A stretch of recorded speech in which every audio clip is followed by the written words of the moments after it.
السلام عليكم ورحمة الله وبركاته. الحمد لله نحمده ونستعينه ونستغفره ونعوذ بالله من شرور أنفسنا ومن سيئات أعمالنا. من يهده الله فلا مضل له ومن يضلل فلا هادي له. ونشهد أن لا إله إلا الله وحده لا شريك له ونشهد أن سيدنا ومولانا محمدا عبده ورسوله. اللهم صل على سيدنا مولانا محمد طب القلوب ودوائها وعافية الأبدان وشفائها ونور الأبصار وضيائها وعلى آله وصحبه وسلم. أما بعد فقد قال الله تعالى في القرآن العظيم والفرقان المجيد: أعوذ بالله من الشيطان الرجيم. بسم الله الرحمن الرحيم. والذين جاءوا من بعدهم يقولون ربنا اغفر لنا ولإخواننا الذين سبقونا بالإيمان ولا تجعل في قلوبنا غلا للذين آمنوا ربنا إنك رؤوف رحيم. قال النبي صلى الله عليه وسلم: كنت نهيتكم عن زيارة القبور فزوروها فإنها تزهد في الدنيا وتذكر الآخرة، أو كما قال عليه الصلاة والسلام. صدق الله العظيم وصدق رسوله النبي الكريم. سبحانك لا علم لنا إلا ما علمتنا إنك أنت العليم الحكيم. رب اشرح لي صدري ويسر لي أمري واحلل عقدة من لساني يفقهوا قولي. إن أريد إلا الإصلاح ما استطعت وما توفيقي إلا بالله. புகழ் அனைத்தும் அல்லாஹ் ஒருவனுக்கு எதிரித்தாகட்டுமாக. ஸலாத் கருணையும் ஸலாம் என்னும் ஈரேற்றமும் ஈருலக சர்தார் எம்பெருமானார் ரசூலே கரீம் ஸல்லல்லாஹு அலைஹி வஸல்லம் அவர்கள் மீதும் அவர்களுடைய அடிச்சுவடுகளை கடுகளவும் சகாது வாழ்ந்து வந்த உத்தம சத்திய சஹாபாக்கள், தாபிஈன்கள், தபா தாபிஈன்கள், நபிமார்கள், வலிமார்கள், ஷஹீதுகள் மற்றும் நம் அனைவர்கள் மீதும் ஏழை இஸ்லாமியர்கள் மீதும் என்றென்றும் நிலவரத்துமாக ஆமீன். பெருமைக்கும் பெருமதிப்பிற்கும் உரிய பெரியோர்களே, அல்லாஹ்வின் நல்லடியார்களே, அல்லாஹ் ஜல்லல்லாஹு 59வது சூராவின் 10வது திருவசனத்தில் சொல்வான்: வல்லதீன ஜாஊ மின் பஅதிஹிம் யகூலூன். முன்னோர்களுடைய வஃபாத்துக்கு பிறகு, அவர்கள் இறந்ததற்கு பிறகு பின்னால் இருக்கக்கூடிய நல்லவர்கள் யகூலூன ரப்பனா இக்ஃபிர் லனா வலிஇஹ்வானினா அல்லதீன சபகூனா பில் ஈமான். அவர்கள் நம் உறவுகளாக, அவர்கள் நம் பெற்றோர்களாக, அவர்கள் நம் அண்ணன் தம்பிகளாக மட்டுமல்ல, யாரெல்லாம் ஈமானிய சொந்தங்களாக இருந்து போனார்களோ, யாரெல்லாம் லா இலாஹ இல்லல்லாஹ் முஹம்மது ரசூலுல்லாஹ் என்கிற கலிமாவை ஏற்றுக்கொண்டவர்களாக இருந்து போனார்களோ, அவர்களுக்காக பின்னால் வந்தவர்கள் அல்லாஹ்விடத்தில் இரு கரம் ஏந்தி துஆ செய்வார்கள்: ரப்பனா இக்ஃபிர் லனா, யா அல்லாஹ் எங்கள் பாவங்களை மன்னிப்பாயாக, வலிஇஹ்வானினா அல்லதீன சபகூனா பில் ஈமான், யாரெல்லாம் எங்களுக்கு முன்பு ஈமானோடு வஃபாத்தானார்களோ, இறந்தார்களோ, அவர்களுடைய பாவங்களை யா அல்லாஹ் மன்னிப்பாயாக என்று பின்னால் வருபவர்கள், முன்னால் சென்றவர்களுக்காக துஆ செய்வார்களே, அவர்கள் நல்லவர்கள். வலா தஜஅல் ஃபீ குலூபினா கில்லல் லில்லதீன ஆமனு, யா அல்லாஹ் எந்த ஈமான் கொண்ட நல்லவர்கள் விஷயத்திலும் குரோதத்தை எங்களுடைய கல்புகளில் நீ போட்டு விடாதே யா அல்லாஹ். ரப்பனா இன்னக ரഊஃபுர் ரஹீம், நிச்சயமாக நீ அருளுள்ளவனாக இருக்கிறாய் என்று அவர்கள் துஆ செய்வார்கள் என்று அல்லாஹ் ஜல்லல்லாஹு அலைஹி வஸல்லம் நல்லவர்களுடைய அடையாளங்களை சொல்லி காட்டுகிறார். நமக்கும் நமக்கு முன்னால் இறந்தவர்களுக்கும் மத்தியில் எப்போது ரூஹு பிரிகிறதோ, உயிர் பிரிகிறதோ, அதோடு எல்லா தொடர்பும் முற்றுப்பெற்று விட்டது, அவர்களுக்கும் நமக்கும் மத்தியில் எந்த தொடர்பும் இல்லை என்பதல்ல மார்க்கம் சொல்கிற வழிமுறை. நாம் மௌத்தா போகும் வரை நமக்கு முன்னால் இறந்தவர்களோடு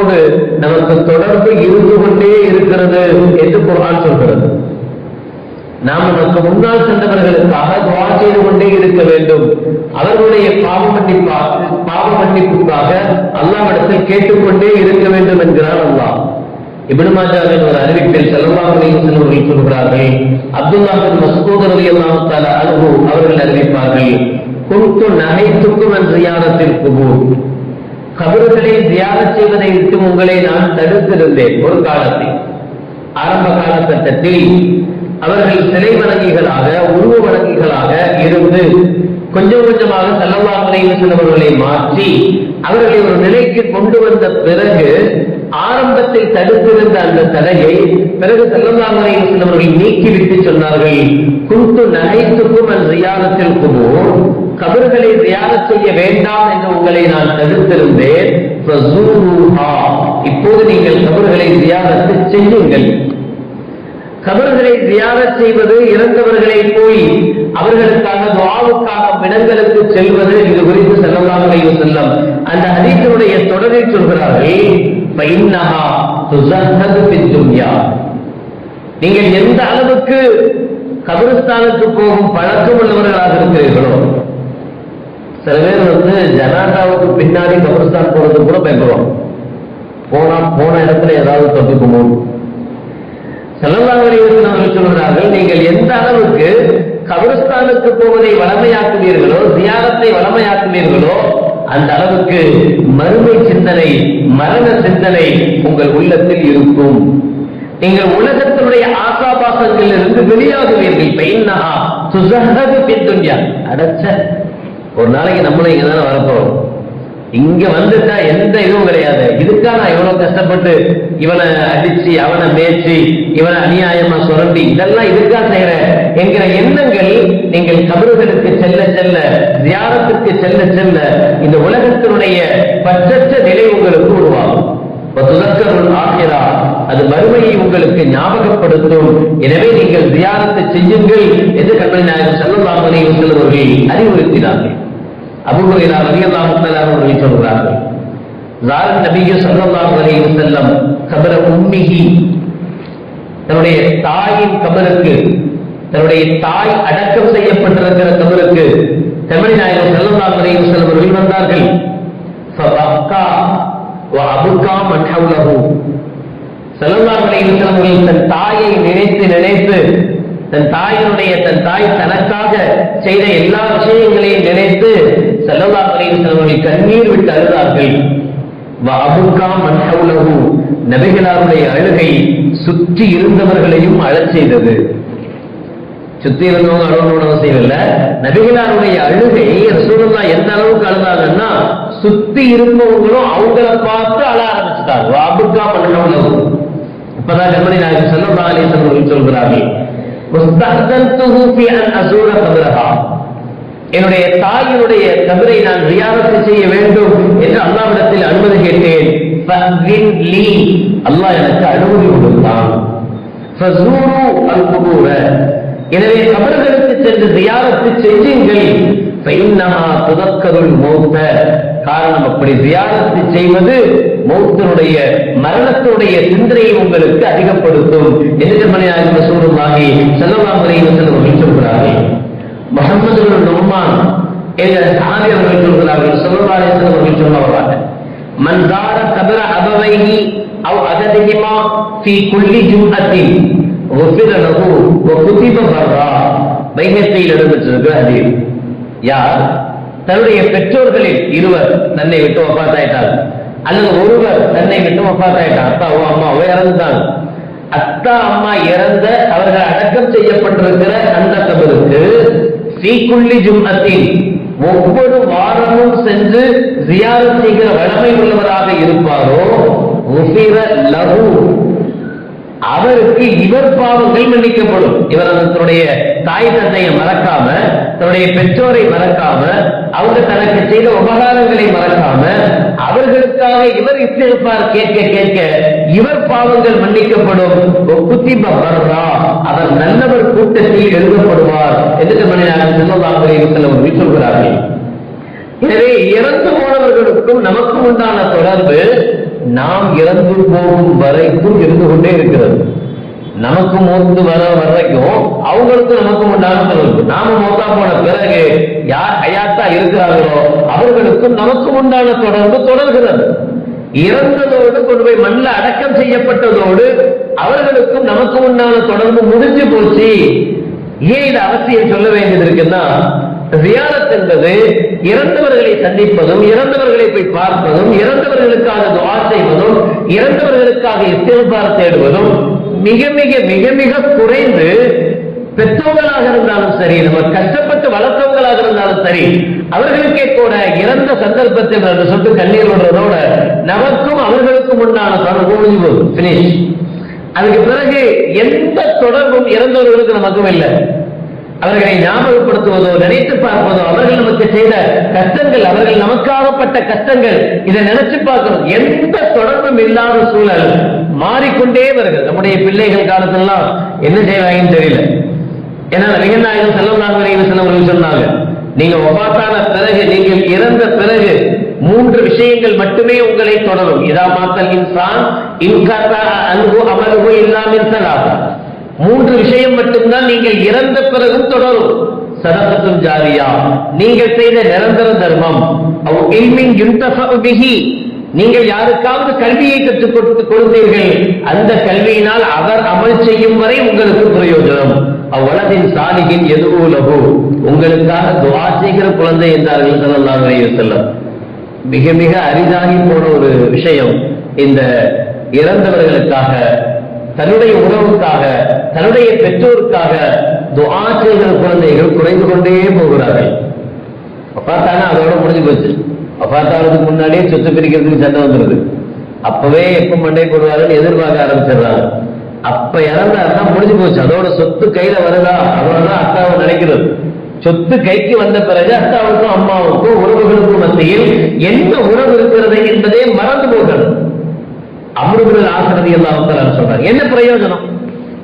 ஏன் அதே துஆவை, அதே விஷயத்தை இருக்கிற இடத்துல செஞ்சுட்டு போக வேண்டியதுதானே? ஏன் அவர்கள் அடக்கப்பட்டிருக்கிற இடத்துக்கு போய் அங்கிருந்துதான் அல்லாஹ்ட்ட கேட்கணுமா, யா அல்லாஹ் இவங்களுடைய பாவத்தை மன்னிச்சிருன்னு? நம்ம இருக்கிற இடத்துல இருந்து அவங்களுக்காக துஆ செஞ்சுட்டு போக வேண்டியதுதானே? ஏன் ஸல்லல்லாஹு அலைஹி வஸல்லம் அவர்கள் தன் தாயினுடைய கபருக்கு போய் துஆ செய்யணும்னு ஆசைப்பட்டாங்க?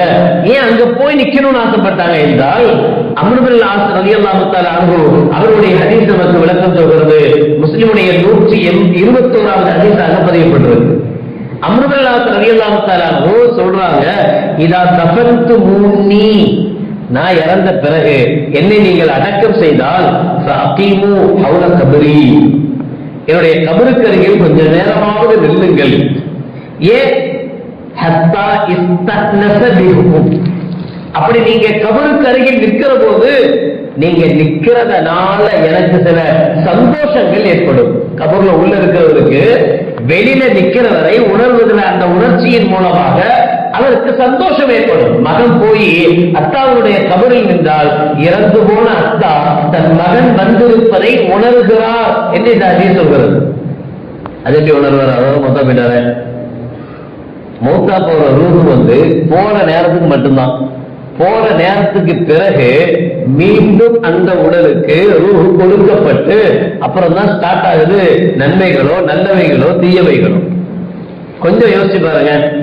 இந்த ரூஹ் மௌத்தா போனதோட முடிஞ்சு போச்சு, இந்த உடலுக்கு எதுவும் எந்த சக்தியும் கிடையாது அப்படின்னு சொன்னா, அதை கபர்ல கொண்டு போய் அடக்கின பின்னாடி அதுக்கு வேதனை நடந்தா என்ன, நடக்காதா என்ன? அவன் கெட்டவனா இருந்தா பாம்பு கொட்டும், 7 பூமி வரைக்கும் கீழே போயிட்டு மேல வருவான் என்றெல்லாம் ஹதீஸ்கள் வருது. கொட்டிட்டு போகுது, வெறும் உடம்பு தானே, உயிர் இல்லாத உடம்பு தானே. எத்தனை பாம்பு கொட்டினா இதுக்கு என்ன தெரிய போகுது? பாம்பு கொட்டுறத உணர்கிற அளவுக்கு கபர்ல இருக்கிற மையத்து இருக்குன்னு தானே அதுக்கு அர்த்தம். கபர்ல மையத்தை அடக்கம் செய்யப்பட்ட பிறகு அந்த கபரில் உள்ளவன் கெட்டவனாக இருந்தால் அவனுக்கு வேதனை செய்யப்படுகிறது என்று ஸல்லல்லாஹு சொல்றாங்கல்ல, அந்த வேதனையை அந்த உடலும் ரூஹும் உணருதா இல்லையா? உணரும் என்றால் தானே பிரயோஜனம். உணராது அப்படின்னா எவ்வளவு வேணாலும் பாவம் செஞ்சு போறது, கொட்டுறது கொட்டிட்டு போகுது, நமக்கு என்ன தெரிய போகுது? நல்லவர்களாக இருந்தால் சொர்க்கத்து காற்றை நுகர்வார்கள், அவர்களுடைய கபர் விசாலமாயிடும், சொர்க்கத்துடைய சந்தோஷங்களை அனுபவிக்க ஆரம்பித்து விடுவார்கள் என்று ஸல்லல்லாஹு அலைஹி வஸல்லம் அவர்கள் சொல்றாங்கல்ல. அப்ப அதை அனுபவிக்கணும்னா அவங்களுக்கு அந்த உணர்வு வேணும் இல்ல, உணர்வு இருந்தால் தான் அனுபவிக்க முடியும். அதனால தானே என்னவோ கண்மணி நாயகம் ஸல்லல்லாஹு அலைஹி வஸல்லம் சொன்னாங்க, புரைதா ரலியல்லாஹு தஆலாவுடைய ஹதீஸ்ல, கான ரசூலுல்லாஹி ஸல்லல்லாஹு அலைஹி வஸல்லம் யுஅல்லிமுஹும் இதா கரஜு இலல் மகாபிரி, கபருக்கு போனா என்ன செய்யணும் என்பதை ஸல்லல்லாஹு அலைஹி வஸல்லம் அவர்கள் எங்களுக்கு கற்றுத் தந்தார்கள். கற்றுத்தந்து சொன்னார்கள், அஸ்ஸலாமு அலைக்கும் அஹ்லத் தியார் மினல் முஃமினீன வல் முஸ்லிமீன், முஃமினான முஸ்லிமான இந்த வீட்டை உடைய கபரை உடையவர்களே, உங்கள் மீதும் அல்லாஹ்வுடைய சலாமத் உண்டாகட்டும் என்று அஸ்ஸலாமு அலைக்கும் சொல்லுங்கள். வஇன்னா இன்ஷா அல்லாஹு பிக்கும் லலாஹிகூன், நீங்க முன்னாடி போயிட்டீங்க, இன்ஷா அல்லாஹ் பின்னாடியே நாங்க வரதான் போறோம் என்றும் சொல்லுங்கள். நஸ்அலுல்லாஹ லனா வலக்கும் அல் ஆஃபியா, எங்களுக்கும் உங்களுக்கும் அல்லாஹ்விடத்தில் நாங்கள் ஆஃபியத்தை கேட்கிறோம் என்றும் நீங்கள் சொல்லுங்கள் என்கிறார்கள் ஸல்லல்லாஹு அலைஹி வஸல்லம். கேட்காத மையத்துக்கு போய் சொல்லி என்ன பிரயோஜனம்? அதுக்கு போய் அஸ்ஸலாமு அலைக்கும் சொன்னா என்ன, மண்ணுல போய் நின்று அஸ்ஸலாமு அலைக்கும் சொன்னா என்ன சொல்லாத, அதுதான் ஒண்ணும் கேட்காத. கேட்காத ஒரு இடத்துல போய் மண்ணுல போய் நின்று அஸ்ஸலாமு அலைக்கும் சொல்லுங்கள் என்று ஸல்லல்லாஹு அலைஹி வஸல்லம் சொல்றாங்களே, எதனால? நீங்க சொல்ற சலாம் அதை கேட்குது, பதில் தான் சொல்லாது. நீங்க பேசுகிற வார்த்தைகள் அந்த இறந்து போனவைகள் கேட்கிறது, செவிமடுக்கிறது, கேட்கும். அல்லாஹ் குர்ஆனில் சொல்வார், இன்னக லா துஸ்மிஉல் மௌத்தா, நபியே இறந்து போனவரை நீங்கள் கேட்க செய்ய முடியாது. நீங்க கேட்க செய்ய முடியாது, அல்லாஹ் கேட்க செய்வான். கேட்க செய்யறது யார்? அல்லாஹ். நீங்க நினைச்சதெல்லாம் கேட்க செய்ய முடியாது, அல்லாஹ் கேட்க செய்வான். அது கேட்க, அதனால்தான் பத்ருடைய போர்க்களத்தில் கொல்லப்பட்டவர்களுடைய அந்த உணர்வுகள் எல்லாம் பத்ருடைய கிணற்றில், பத்ர் என்று சொல்றது கிணறு தானே, அந்த கிணற்றில் போடப்பட்ட பிறகு கண்மணி நாயகம் ஸல்லல்லாஹு அலைஹி வஸல்லம் அவர்கள் அந்த கிணற்றுக்குள் இருக்கிற பிணங்களை பார்த்து ஸல்லல்லாஹு அலைஹி வஸல்லம் அவர்கள் பேசினார்கள். இப்ப உங்களுக்கு புரிகிறதா யார் ஹக்கில் இருக்காங்க, யார் பாத்தில் இருக்கிறாங்க என்பதை நீங்கள் உணர்ந்து கொண்டீர்களா? நீங்கள் தெரிந்து கொண்டீர்களா? அல்லாஹ்வுடைய வல்லமை என்ன என்பதை தெரிந்து கொண்டீர்களா? நீங்க அதிகமா இருக்கிறோம் ரொம்ப ஓவர் ஆட்டப்பட்டீங்களே, இன்னைக்கு ஹக்கு ஜெயிச்சதா இல்லையா என்று ஸல்லல்லாஹு அலைஹி வஸல்லம் அவர்கள் கபருக்குள் போடப்பட்ட பிணங்களை பார்த்து பேசியதாக அதே சொல்கிறது. அப்ப அவர்கள் கேட்கிறார்கள், கேட்கிற சக்தி அவர்களுக்கு இருக்கிறது என்றால் அஸ்ஸலாமு அலைக்கும் என்று சொல்லுங்கள், அல்லாஹ் உங்கள் மீது சலாத்தை தரட்டும் என்று சொல்லுங்கள். ஆயிஷா ரலியல்லாஹு தஆலா அன்ஹா அவர்கள் அறிவிக்கிறார்கள், கைஃப அக்கூலு யா ரசூலல்லாஹ் ஃபீ ஜியாரத்தில் குபூர், நான் நபிகளாரிடத்தில் கேட்டேன். ஆயிஷா அம்மா சொல்றார், யா ரசூலல்லாஹ் கபர் ஜியாரத்துக்கு சென்றால் நான் என்ன செய்ய வேண்டும், எப்படி நடந்து கொள்ள வேண்டும் என்று நான் கேட்டேன். கால் ஸல்லல்லாஹு அலைஹி வஸல்லம் எனக்கு சொன்னாங்க, கூலி அஸ்ஸலாமு அலா அஹ்லி தியாரி மினல் முஃமினீன வல் முஸ்லிமீன் வ யர்ஹமுல்லாஹுல் முஸ்தக்திமீன மின்னா வல் முஸ்தஅഖിரீன். இன்னொரு வார்த்தையை ஸல்லல்லாஹு அலைஹி வஸல்லம் சொல்றார், சலாம் சொல்லிட்டு அந்த கபராளிகளுக்கு சொல்லுங்கள், வ யர்ஹமுல்லாஹுல் முஸ்தக்திமீன வல் முஸ்தஅഖിரீன், முன்னால் போன வஃபாத்தாகி போன உங்களுக்கும் அல்லாஹ் ரஹ்மத்தை செய்வானாக, முஸ்தஅഖிரீன் இனி மரணமாகி வரப்போகிற எங்களுக்கும் அல்லாஹ் ரஹ்மத்தை செய்வானாக, வைன்னா இன்ஷா அல்லாஹு பிக்கும் லலாஹிகூன், நிச்சயமாக நாங்களும் ஒரு நாள் வரத்தான் போகிறோம் என்கிற துஆவை ஓது என்று கண்மணி நாயகம் ஸல்லல்லாஹு அலைஹி வஸல்லம் அவர்கள் அன்னை ஆயிஷா ரலியல்லாஹு தஆலா அவர்களுக்கு கற்றுக் கொடுத்தார்கள். இப்னு அப்பாஸ் ரலியல்லாஹு தஆலா அவர்கள் சொல்வார்கள், மர்ரன் நபி ஸல்லல்லாஹு அலைஹி வஸல்லம் பில் குபூரின் பில் மதீனா, மதீனாவில் உள்ள கபர்களுக்கு அருகாமையில் ஸல்லல்லாஹு அலைஹி வஸல்லம் போனாங்க. ஃபஅக்பல அலைஹி பிவஜிஹி, போற போக்குல அப்படியே அஸ்ஸலாமு அலைக்கும் சொல்லிட்டு போல, அங்கு நின்று ஃபஅக்பல அலைஹி பிவஜிஹி, தன்னுடைய முகத்தால் அந்த கபர்களை ஸல்லல்லாஹு அலைஹி வஸல்லம் முன்னோக்கினார்கள். முன்னோக்கி ஃபகால், அந்த கபராளிகளுக்கு சொன்னார்கள், அஸ்ஸலாமு அலைக்கும் யா அஹ்லல் குபூர் யக்ஃபிருல்லாஹு லனா வ லக்கும் அன்தும் ஸலஃபுனா வ நஹ்னு பில் அஸர்.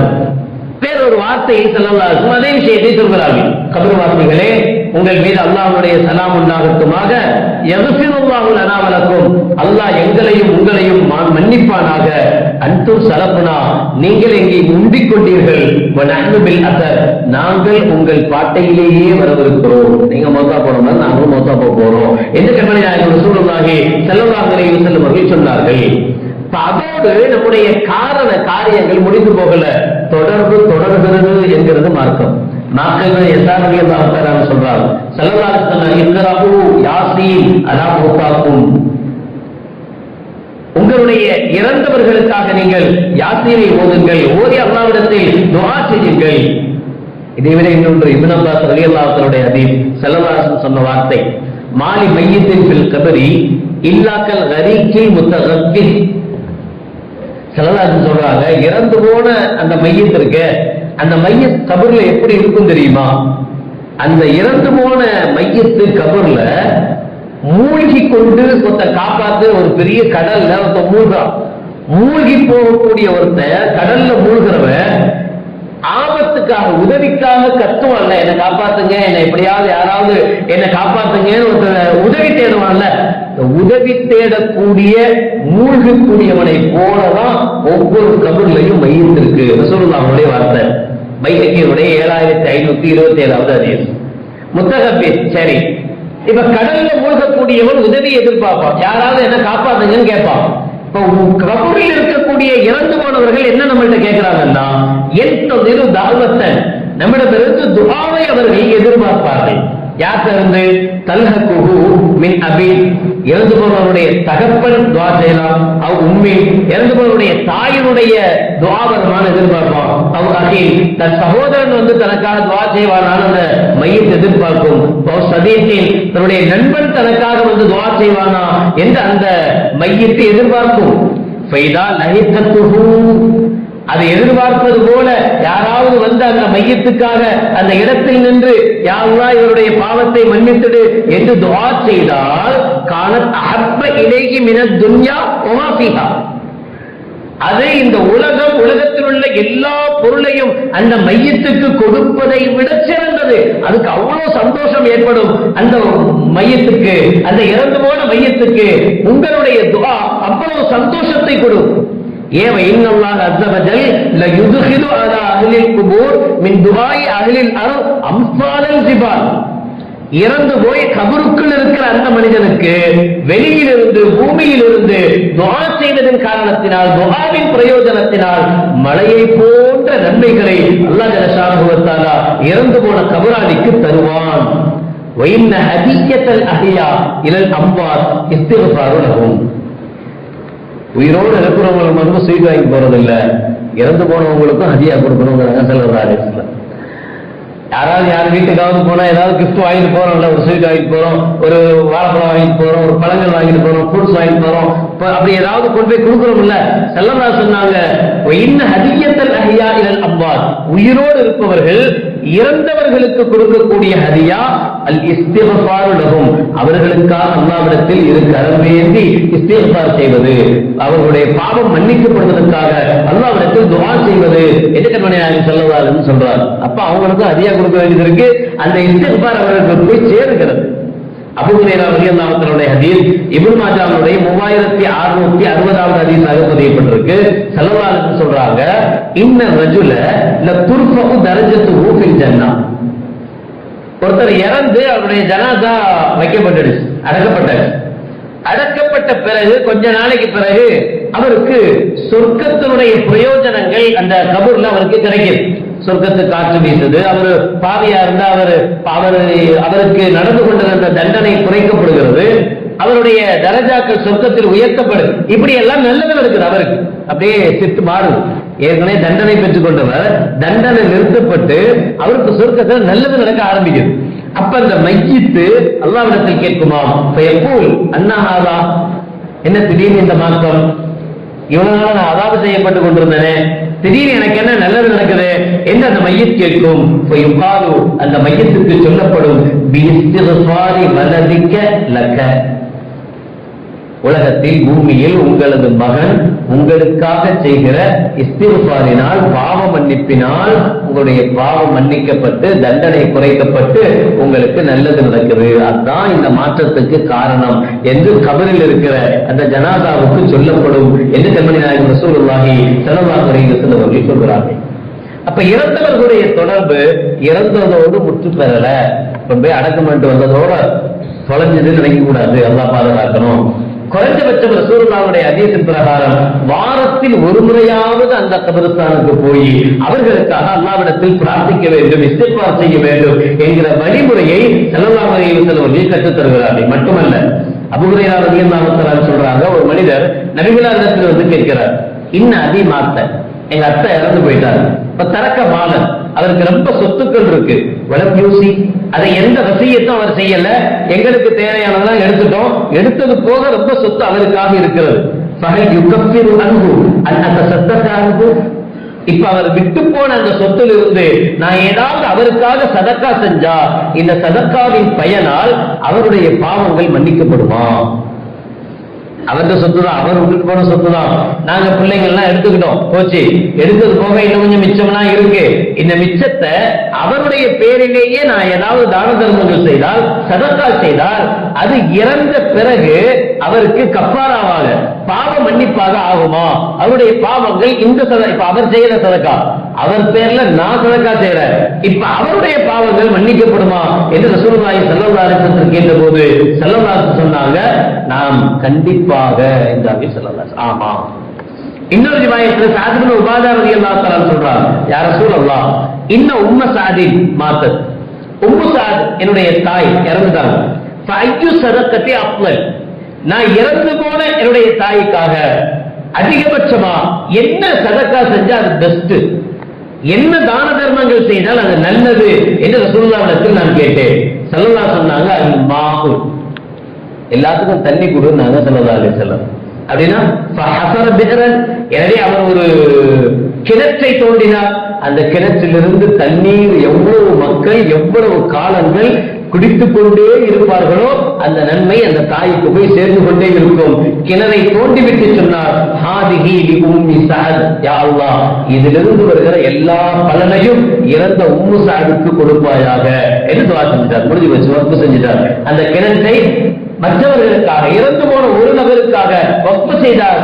அந்த கிணற்றிலிருந்து நீர் வந்து கொண்டிருக்கும் காலமெல்லாம் அதனுடைய பலனை உம்மு சஅத் ரலியல்லாஹு தஆலா அவர்கள் பெற்றுக்கொண்டே இருக்கிறார்கள்.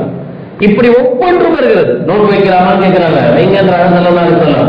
ஒரு பெண் ரசூலுல்லாஹ்விடத்துல வந்து கேட்கிறாங்க, எங்க அம்மா இறந்துட்டாங்க, அவங்க இறக்கும் போது ஹஜ்ஜி செய்யணும்னு நியத் வச்சிருந்தாங்க, ஆனா ஹஜ்ஜிக்கு முன்னாடி வஃபாத் ஆயிட்டாங்க, இப்ப என் தாய்க்கு பகரமா நான் ஹஜ்ஜி செய்யவா என்கிறார்கள். ஸல்லல்லாஹு அலைஹி வஸல்லம் சொன்னாங்க, உன் தாய்க்கு கடன் இருந்தால் அந்த கடனை நீ நிறைவேற்றுவியா அப்படின்னு கேட்கிறாங்க.